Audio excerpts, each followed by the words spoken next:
¿Cómo están? Bienvenidos nuevamente a mi casa. En este momento vamos a hablar de la narración, un nuevo video para explicar un poquito la narración a nivel general. No vamos a entrar en muchos detalles, pero sí explicar este tema general. Comencemos con la pregunta de ¿qué es la narración? La respuesta es muy sencilla. Narrar no es otra cosa que una forma de contar hechos. Narrar es contar hechos. Y la narración va a responder a una pregunta esencial. La pregunta esencial de ¿qué ocurrió? Entonces, cuando hablamos de narración, vamos a estar respondiendo ¿qué ocurrió? Y las narraciones son variadas tanto en lo que se narra como en su extensión. Entonces podemos tener narraciones muy breves, como el microrrelato. Acá ven un microrrelato de quién? De Jorge Luis Borges. Un sueño. Ven, es muy breve. O puede ser muy extenso, como Don Quijote de la Mancha. Y acá ya podemos ir viendo los efectos que tiene la cuarentena de estar yendo de la ladera al cuarto y del cuarto a la ladera. Bueno, Don Quijote de la Mancha es un libro bastante extenso, como verán, y efectivamente también es una narración. Podemos también encontrar otro tipo de narraciones, como las narraciones históricas, que son verídicas, hechos verídicos. Aquí tienen el libro de Juan Manuel de Rosas, de Pacho Donner, El maldito nuestra historia oficial. Se los recomiendo porque siempre es bueno tener una segunda visión sobre los mismos hechos. O también estas narraciones pueden ser ficticias, como el caso de los cuentos. En este caso, Cuentos de amor, locura y de muerte de Horacio Quiroga. Este es un libro que tiene un montón de cuentos que yo suelo utilizar en mis clases. Mis alumnos ya lo saben, así que también se los recomiendo. Pero a todo esto nos hacemos la pregunta, ¿qué tienen en común estos textos? Estos tres libros, ¿qué tienen en común? Junto con los relatos de Jorge Luis Borges, microrelato. Entonces vamos a ver qué elementos hacen que podamos decir que son todas narraciones. Primero, porque poseen un narrador. Y el narrador no es otra cosa que el sujeto que cuenta los hechos y acciones. Nosotros sabemos que hay varios tipos de narradores, no vamos a entrar en detalle, pero sí hay varios tipos de narradores. ¿Por qué? Porque la historia se puede contar desde diversos puntos de vista. Desde el que cuenta una historia que le pasó a uno mismo, el que cuenta una historia que vio que pasó, o el que escribe e inventa una historia. ¿Y qué es lo que se narra? Son acciones. Eso van a tener en común también. Un narrador, acciones. Las acciones van a ser los acontecimientos y situaciones que componen la narración.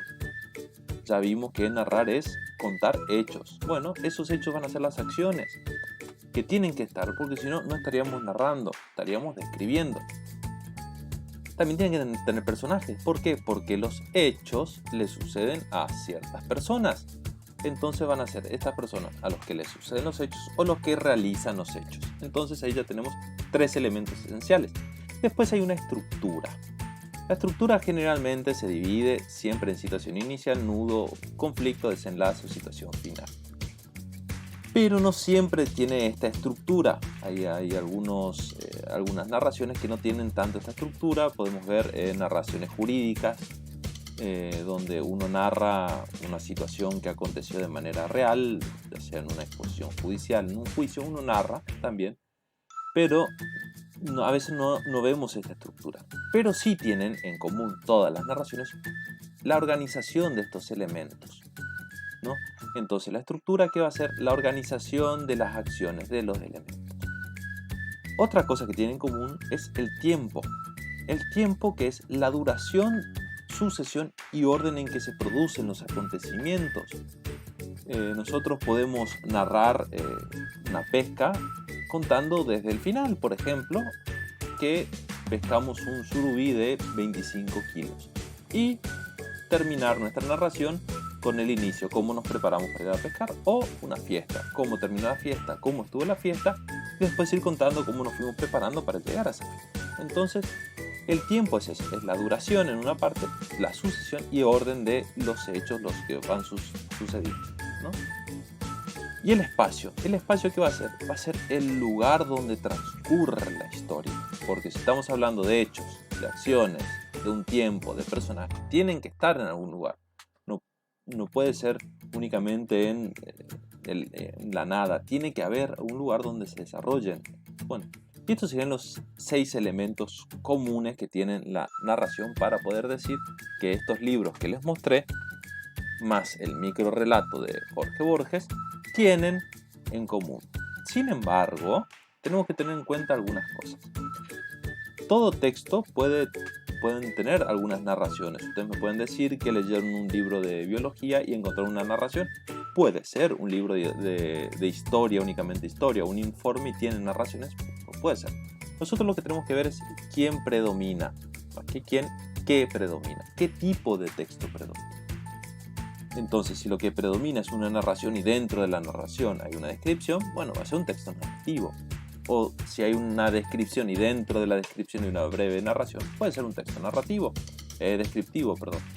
O un informe, dentro de un informe hay una pequeña descripción, una narración, pues vamos a ver siempre quién es el que predomina, quién es el que prevalece sobre eso. Por eso narrar no es solo describir. Si nosotros describimos cómo es una casa, no estamos narrando, estamos describiendo. Tiene que haber hechos, tiene que haber acciones. Y dentro de la narración puede haber otro tipo de textos, que es lo que dijimos. Volvamos acá a nuestro texto de Don Quijote de la Mancha. Dentro del Don Quijote de la Mancha nosotros vamos a encontrar un montón de tipos de texto diversos también. Hay diálogos, hay una poesía, hay poesías, hay discursos. Entonces hay un montón de otros tipos de textos, pero están dentro de una narración general. Entonces, ¿por qué decimos que es una narración extensa? Porque lo que predomina es la narración. Bueno, espero que este video les haya sido útil. Para cualquier cosa me pueden seguir consultando. Sigan permaneciendo en su casa. Por favor, respeten. Y si tienen que salir, que sea únicamente para lo que nos permiten salir. Bueno, nos estaremos viendo próximamente. Hasta luego. Chao.